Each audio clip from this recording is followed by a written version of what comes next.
Good evening po. Maraming salamat po sa mga nandito pa na nagtatiliw po dito kahit wala. Siyempre po unang-una po, thank you po kay God. Siyempre, hindi naman po mabubuto kung hindi kay God. Thank you din kasi kahit ganito panahon, nagpunta pa rin kayo. And siyempre kay Kuya Bal, maraming salamat po kasi kung hindi po dahil kay Kuya Bal, wala din kunting kalinga. Wala din po sa Kuya Rab, ganyan, wala kunting kay boys, kay Angels. Kaya laking pasalamat po talaga sa ating kalinga kasi nagbago po talaga ang buhay ko. Dumating po ang sa buhay ko. And syempre po, gusto ko mag-thank you po kay Kuya Rab. Salamat po Kuya Rab sa pagiging kuya. Thank you po. Salamat po talaga sa pagtsatsaga mag-vlog sa amin, sa mga beneficiaries. Thank you so much po. Syempre po kay Ate Jack.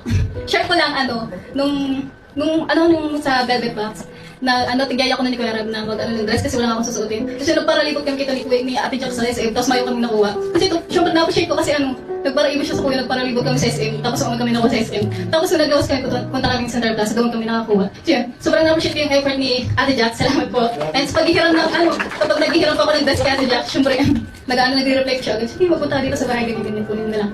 Yun, thank you po, Ate Jack. And syempre po, kay Kuya Robin, salamat po talaga. Ikaw po yung naging tulay kay Kuya Rab, and kay Kuya Ariel. Yung po pinakaunang, bago ko si Kuya Robin yan. Kuya Ariel muna, salamat po talaga. And gusto ko pong sana mag-sorry kasi wala po dito si Papa. And sana po maintindihan niyo po kung wala po dito si Papa kasi sobrang masusubukan talaga po ito si Papa. Pinipilit ko man po kaya habo. Tapos sabi niya, nag-sorry man po siya sa kuya. Sabi, sorry kasi kumakapunta sa birthday mo. Tama, naiintindihan ko man po ito. And syempre po, hindi ko po malilimutan ng mga nag-sponsor po sa akin. Salamat po. Kasi,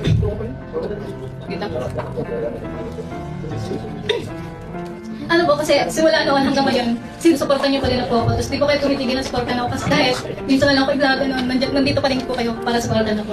Tapos ngayon po, sa hindi ko pa na-expect na ganito po yung birthday party ko po. Kasi ang akala ko po kasi talaga simple lang, talagang celebrate lang, ganyan. And yun po, thank you so much po sa nag-e-effort, sa mga nag-e-effort po na supportahan ako. Maraming salamat po. Thank you so much po. And syempre po sa ILM, thank you po. Sobrang effort po nila talaga. Kakasikat sa akin. Sorry po thank you po. Super effort talaga. And sa nag-makeup po sa akin, sobrang ganda. Maraming salamat po, Ate Sean. At Sharika. Thank you so much po. And sa mga viewers po, hello po. Nang-miss ko na po kayo. And nandito po, mapapatay niyo po ako ulit. And yun po, sa mga backup dancer ko, thank you so much sa effort sa pag-practice gabi-gabi. Yun, ano pa ba? And sa mga angels, hello! Tapos sumawa ko siya.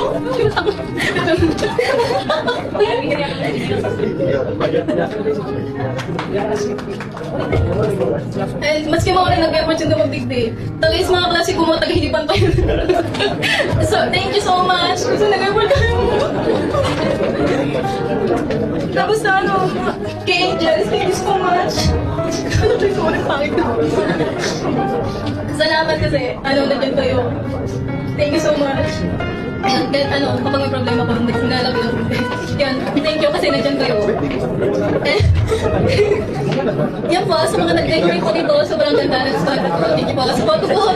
Thank you po sa inyo, salamat po. Ano ba ba? And thank you po pala sa kay Tito Elmer. Salamat po kasi nag-effort po talaga kayo ng 12 hours biyahe po para makapunta lang po sa birthday ko. Maraming salamat po sa effort niyo po talaga. At yun po, sana wala na po ako nalimutan. And sa lahat po talaga, maraming salamat po. Mag-ingat po kayo sa pag-uwi. Yun lang po. Thank you so much po talaga. Salamat po natin mga kaibigan. Our birthday crawl at Hana. Sabi ko mag-alap lang.